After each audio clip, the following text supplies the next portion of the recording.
Olá, tributos! Tudo bem com vocês? Eu sou a Nicole Daniele e no vídeo de hoje eu vou falar sobre as diferenças entre o filme e o livro de Em Chamas.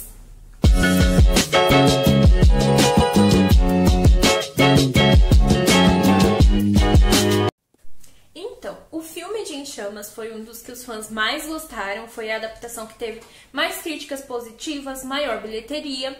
Só que como toda adaptação, sempre tem algumas diferenças e por isso eu vou citar, não todas, porque senão o vídeo fica enorme, mas algumas que eu achei mais interessante pra vocês.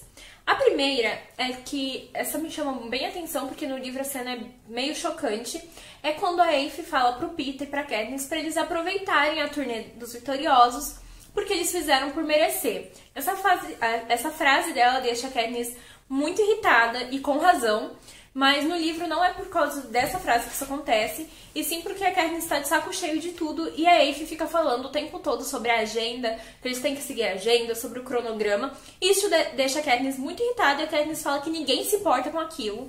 Isso choca todo mundo, porque aquilo tem uma importância muito grande pra Aphie. A Aphie fica bem chateada e depois disso ela fala que é verdade, que ela disse a verdade, que ninguém se importa mesmo. Então essa foi a primeira diferença que eu quis trazer pra vocês. Logo depois dessa cena, o Peeta e a Katniss, eles conversam. No livro, eles conversam fora do trem, porque depois que a Katniss tem essa briga com a Aphie, ela sai do trem e o Peeta vai atrás dela e eles conversam lá.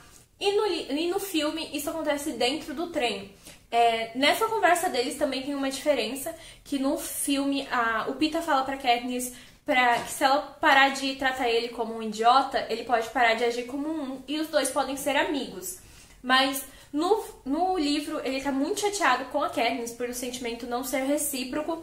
E aí ele fala pra ela que se ele parar de parecer tão chateado, eles podem ser amigos. E os dois começam a ser amigos e conversar sobre suas cores favoritas a partir desse ponto. Uma outra diferença também, que no filme, o Hammett e o Peeta ficam sabendo que a Katniss conversou com o Snow juntos no Distrito 11, quando eles estão naquela salinha depois daquele senhor ser executado. Eles vão se esconder para conversar numa sala separada dos outros. E no livro, o Hammett ele fica sabendo disso bem antes. A Katniss, quando eles estão no trem, ela vai atrás dele para conversar sobre isso. E aí ele conversa com ela, aconselha ela, fala que os dois vão entrar naquele trem para sempre, que aquilo não vai acabar com a turnê da Vitória. E aí só depois o Peeta sim descobre naquele dia no Distrito 11, naquela salinha, e ele fica muito, muito bravo com o Hammett, com a Katniss, por eles não terem contado pra ele sobre o que o Snow foi lá, sobre o que o Snow falou. Ele fica bravo também porque ele poderia não ter falado que ia dar dinheiro para as famílias dos tributos mortos, porque aquilo provavelmente piorou a situação e provavelmente as famílias seriam executadas. Então ele fica muito revoltado, fala que os dois não podem mais ter segredo entre eles e que agora eles são uma equipe, que eles precisam conversar sobre tudo e manter essas informações extremamente importantes entre eles e todos sabendo, e não ficarem de segredinhos um com o outro. Outra coisa que deixa o Peeta muito revoltado no livro, mas que não mostra tanta revolta assim no filme, é quando eles estão na mansão do Snow, na capital, durante a turnê da Vitória. E aí a equipe de preparação da Katniss fala pra eles tomarem aquele líquido pra eles vomitarem, poderem comer mais. No livro ele fica muito bravo, no filme ele fica um pouco, mas no livro ele fica tão bravo a ponto de falar pra Katniss que talvez eles estejam errados em apaziguar os distritos, que eles estão passando fome, talvez eles estarem tentando ajudar a capital a apaziguar os distritos, esteja extremamente errado. Outra coisa que é uma diferença um pouco gritante, apesar de não ser muito grande, é que quando o Plutarch tá dançando com a Katniss, ele fala que ele tem que sair porque à meia-noite ele vai ter uma reunião com os idealizadores e pra ela não contar pra ninguém, porque todas as reuniões dele são secretas. Nisso, ele puxa um relógio que tem um tordo nesse relógio que ele aparece e desaparece. E ele mostra esse relógio pra Katniss, e quando a Katniss tá na arena, ela fica pensando se isso não foi uma dica que ele deu pra ela, e depois isso é confirmado. Ele diz que aquele relógio que ele mostrou era uma dica da arena, mas não porque ele achava que ela seria um tributo naquele ano, ele nunca imaginou aquilo, e sim porque ela seria uma mentora, então aquilo poderia ajudar ela treinando seus tributos, então foi por isso que ele mostrou aquele relógio pra ela. No filme, a Katniss vê as cenas de rebelião nos outros distritos no trem, só que no livro ela vê na casa do prefeito do distrito dela, porque quando acaba a turnê da Vitória, ela tem o final efetivo no distrito de origem do tributo vitorioso, ou seja, da Katniss e do Peeta no distrito 12. Então tem todo um jantar, toda uma comemoração. Então ela tá na casa do prefeito, que é pai da amiga dela, a Mad.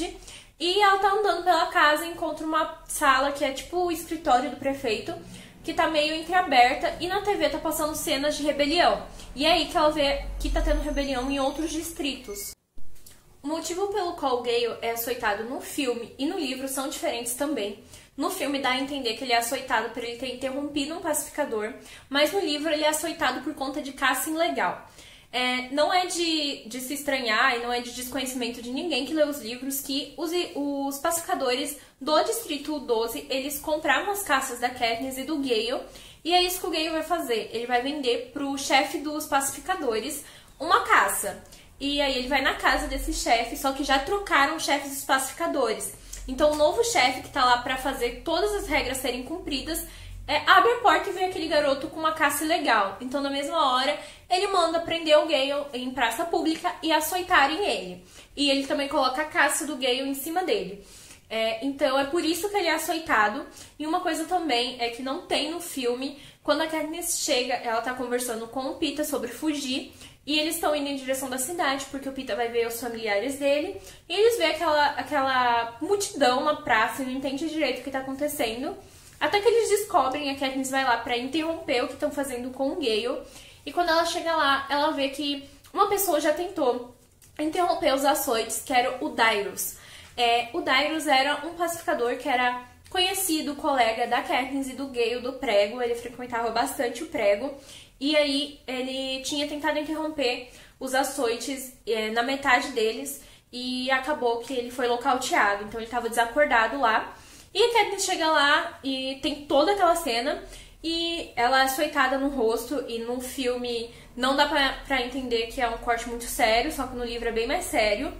E o Hamlet chega lá, e quando o Hamlet chega também, no filme ele é meio cordial com o pacificador, fala que tá tentando ajudar ele, que ele não sabe o que tá acontecendo, que ela é a Katniss e que vai ser melhor pra ele não castigar ela. Só que no livro ele vai enfurecido pra cima do pacificador, fala que não acredita que ele fez aquilo, que aquela é a Katniss e que ela vai casar, que ela tem uma sessão de foto programada e que não acredita que ele marcou o rosto dela. E ele fala que ela interrompeu o pacificador, e o Hamlet até fala: eu não tô nem aí se ela interrompeu o pacificador, ela pode ter explodido o edifício da justiça, isso não te dá o direito de fazer isso com ela. E aí nisso o Peeta chega também e vai defender a Katniss, e aí o pacificador pergunta por que ela tá defendendo esse cara que tava caçando ilegalmente. E o Peeta, muito sábio com as palavras, fala que é porque eles são primos. Essa história de primos começou no primeiro livro, não mostra no filme, mas quando os tributos finalistas, eles chegam, né, na fase final, vai vários repórteres nos distritos desses tributos para conversar com seus familiares, amigos, para saber mais desses tributos. E quando eles chegaram no 12 e perguntaram quem era o amigo ou amiga da Katniss, todo mundo falou que era o Gale. E como a Katniss estava num romance com o Peeta, mostrar que ela tinha um melhor amigo, talvez poderia mostrar que ela não gostasse de verdade do Peeta e tinha alguma coisa com esse cara, que seria o Gale. Eles colocaram o Gale como primo da Katniss. Então por isso que o Peeta fala que eles são primos e por isso que ela tá defendendo ele. E nisso, uma outra pacificadora, ela tem que interromper os açoites de uma forma formal, não como o Dyrus fez, e diz que a quantidade de açoites para aquele crime já foi cumprida, já foi executada, e se ele quiser, a única alternativa agora é fazer um fuzilamento do Gale, mas para fazer esse fuzilamento precisa chamar um pelotão de fuzilamento, e acho que isso é inconveniente, porque o pacificador-chefe fala que tudo bem, então, que podem tirar o Gale de lá, então, e que não vai dar mais nenhuma chicoteada, e é assim que acaba essa história. Quando a Katniss descobre que ela vai ser de novo tributo no massacre quaternário, ela fica revoltada. E quando ela vai conversar com o Hamlet sobre o Peeta, ele já tá bêbado, óbvio. E aí ela fala que vai lá pra beber com ele. E no filme ela dá alguns goles, só que no livro ela fica bêbada de verdade. Ela chega cambaleando na casa dela.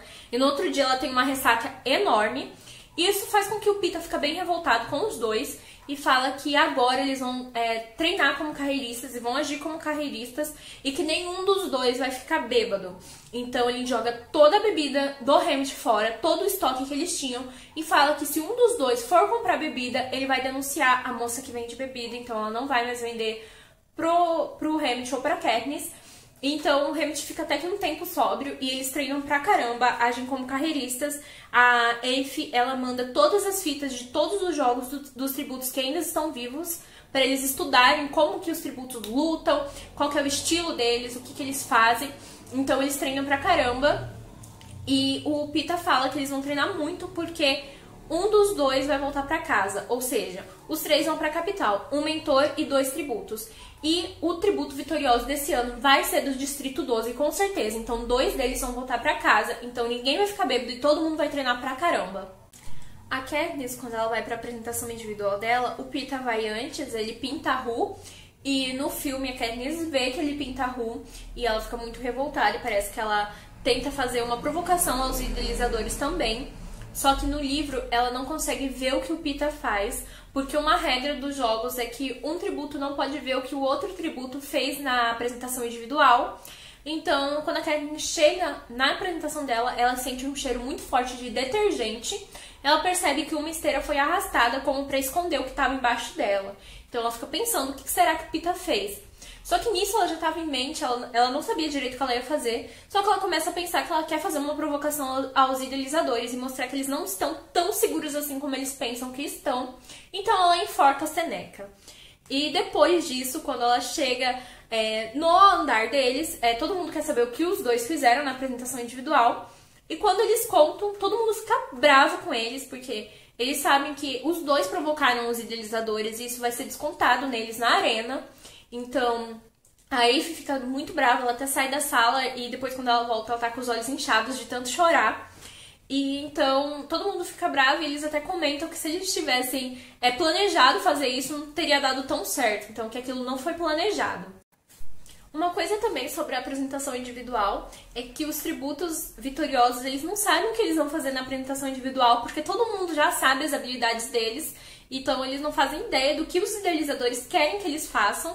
E então a Mags fala que a ideia que ela teve foi deitar e tirar um cochilo, e o que ela vai fazer é isso, ela vai deitar lá, tirar um cochilo até o tempo dela acabar. Uma diferença também é que a Aphie, ela não se despede da Katniss e do Peeta. O que acontece é que depois da apresentação deles com o Caesar, da entrevista deles, gera muito tumulto na capital, principalmente depois do que o Peeta fala, que a Katniss está grávida. Então gera muito tumulto e o pessoal da capital, eles não sabem reivindicar alguma coisa, não sabem protestar. Então eles ficam gritando, mas não sabem o que eles estão pedindo também. Só que como gera muito alvoroço, mandam todo mundo que mora na capital para suas casas. Então a Aphie não volta pro andar de cima com o Peeta, a Katniss e o Hamlet. Só quem volta é o Hamlet, e aí o Peeta e a Katniss falam para o Hamlet falar pra Aphie que ela foi a melhor acompanhante de todas e que eles estão se despedindo dela, que é uma pena eles não conseguirem se despedir. Mas quem se despede da Katniss mesmo é a equipe de preparação dela. Eles, na verdade, choram muito e a maioria da equipe é dispensado. Mas um dos membros da equipe dela, que é, se eu não me engano, a Venya, ela fica lá e se despede da Katniss. Quando a Katniss encontra com o Peeta na arena, no filme ele tá lutando com alguém perto do pedestal dele, perto do tubo que ele foi lançado. Só que no livro ele ainda tá em cima do pedestal porque ele não sabe nadar, então ele não consegue sair de lá. Na realidade, a maioria dos tributos não sabe nadar, então não teve um banho de sangue logo no começo. Quando a Katniss e o Finnick chegam na cornucópia, não tem quase ninguém. A maioria dos tributos fica lá, ilhado em seus pedestais, só depois que eles percebem que o cinto que eles estão usando serve como boia, então eles não vão se afogar se se jogarem na água. Uma coisa que acontece no primeiro filme, que se repete no segundo filme, é que as dádivas que o Hamlet manda vêm com um bilhetinho. E no livro isso não acontece. A primeira dádiva que ele manda, que é uma cavilha que a Katniss coloca dentro da árvore para sair água, como não vem com bilhete, eles não sabem o que é aquilo, eles demoram muito tempo para perceber o que é e para perceber como usar. E a Katniss só percebe porque depois de muito tempo ela lembra que o pai dela tinha algumas cavilhas que ele guardava na floresta, e então ela percebe o que é e fala que é um jeito deles conseguirem água. Outra coisa também no filme é que todo mundo fala, meu Deus, a Katniss é burra, por que ela fez isso? É que No filme, quando a névoa venenosa vem, a Katniss fica parada lá olhando a névoa, tipo, o que será que é isso? E dá a impressão de, tipo, o que você tá fazendo, minha filha? Porque se ela tá na arena, com certeza aquilo é venenoso, com certeza ia fazer mal. Por que ela tá lá esperando? E muita gente pensa isso, e só que no livro isso faz mais sentido, porque tá muito quente na arena, e quando a Katniss vê aquela névoa, ela acha que a água se evaporando por conta do calor. Só depois, quando começa a chegar mais perto, ela percebe que aquela névoa não pode ser natural, que ela tem ela é uniforme demais, ela tem uma forma diferente, que não poderia ser natural. E aí ela acorda todo mundo, só que a névoa já tá perto deles, por isso que ela demora tanto pra sacar que aquilo é venenoso. O Peeta, ele tá meio debilitado, né, por conta que ele teve uma parada cardíaca, ele quase morreu. Então ele não consegue correr direito, ele também tem a perna mecânica, ele não tá conseguindo correr direito da névoa. E a Katniss pede pro Finnick carregar o Peeta e ela vai carregar a Mags. Só que o que acontece? Essa névoa, ela não provoca só aquelas bolhas, ela provocava uma lesão aos membros deles, então os membros deles paravam de funcionar. Perna, braço, então ficava muito difícil se locomover. Isso estava afetando tanto a Katniss como o Finnick. Então, por mais que eles tivessem um porte físico melhor do que o Peeta, do que a Mags, o Peeta por conta que ele está debilitado e por conta da névoa também ter afetado os membros deles, eles não conseguem carregar eles por muito tempo. O Finnick até consegue por mais tempo, porque ele tem um porte físico melhor do que o da Katniss, só que a Katniss logo ela não consegue mais carregar a Mags. Então ela pede pro Finnick se ele não consegue carregar o Peeta e a Mags juntos. Só que como ele também tá bem debilitado, ele fala que não consegue. E então é aí que a Mags beija o Finnick, vai de encontro com a névoa e morre. A ferida também, ela não melhora 100% na água. No filme mostra que ela melhora 100% quando eles entram na água, né? Só que no livro demora um pouco. Tem uma melhora significativa quando eles entram na água, só que ainda ficam algumas feridinhas. Então o Hammett manda um unguento para eles passarem nessas feridas, que é horrível e deixa eles parecendo que eles estão se desintegrando. Então não melhora 100%, só que eles já conseguem seus movimentos normais de volta. Então isso já ajuda eles muito na arena. Agora, indo pro final do filme, quando a Katniss explode o campo de força da arena, ela tem certeza de que quem resgatou ela e os outros tributos, porque até então ela acha que todos os tributos estão lá, ela achou que era a capital. Então, quando ela acorda no aerodeslizador, ela acha que a capital que pegou eles, ela tem certeza que o Peeta deve estar em algum lugar e que vão torturar eles por conta do que ela fez. Então, ela pega aquela seringa com a intenção de achar o Peeta e inserir ar na corrente sanguínea dele para ele morrer antes que a capital comece a torturar ele. No filme não dá bem entender que ela tá fazendo isso, parece que ela pega aquela seringa pra tentar se defender de alguma coisa, só que no livro ela pega aquela seringa pra conseguir matar o Peeta antes que a capital comece a torturar ele. Quando a Katniss descobre que o Peeta não tá lá e que o Hammett não resgatou o Peeta e sim ela fica muito brava, tanto no filme quanto no livro. Só que no filme ela dá um tapa na cara do Hammett e no livro ela começa a arranhar a cara do Hammett, tanto é que um olho dele começa a sangrar. E aí depois disso eles ficam muito tempo sem se falar. Eles só voltam a se falar em A Esperança, tanto no filme quanto no livro. Só que em A Esperança, no livro, quando o Hammett percebe que eles vão ter que trabalhar juntos, ele senta com a Katniss e fala: vamos lá, querida, vamos ter que trabalhar juntos de novo, então desabafe tudo que você tem pra desabafar e vamos resolver tudo que a gente tem pra resolver agora. E aí ela joga na cara dele que ele não salvou o Peeta e tudo mais, e ele concorda, mas ele também lembra ela de que aquele acordo de salvar o Peeta era bilateral, então os dois tinham responsabilidades com o Peeta. Ela ia salvar o Peeta dentro da arena, ia fazer de tudo pra proteger ele, e o Hammett ia fazer de tudo pra proteger ele fora da arena. E ele lembra ela que da mesma forma que ele falhou com o Peeta, não convencendo o Plutarque a ficar mais tempo lá para conseguir resgatá-lo, ela também falhou com ele, abandonando, entre aspas, entre muitas aspas, ele naquela noite, deixando com que ele ficasse na árvore e indo com a Johanna. Então, da mesma forma que era impossível ela convencer o pessoal que estava sendo aliado dela de que os dois ficariam juntos, também era impossível para ele convencer o Plutarque. Então, os dois tinham falhado e não fazia mais sentido ela ficar só culpando ele quando a responsabilidade era dos dois. Então é isso, pessoal. Esse foi o vídeo de hoje. Espero que vocês tenham gostado. Espero que quem leu conseguiu relembrar de algumas diferenças e quem nunca leu conseguiu saber um pouquinho mais sobre elas. Então, muito obrigada por terem assistido. Não se esqueça de deixar seu like aqui, comentar alguma diferença, se eu não falei alguma que você gosta. Comenta aqui também. E não se esqueça de se inscrever no canal, principalmente se você for fã de Jogos Vorazes, porque vai ter muitos vídeos de Jogos Vorazes aqui pra vocês. Muito obrigada, beijo, até o próximo vídeo.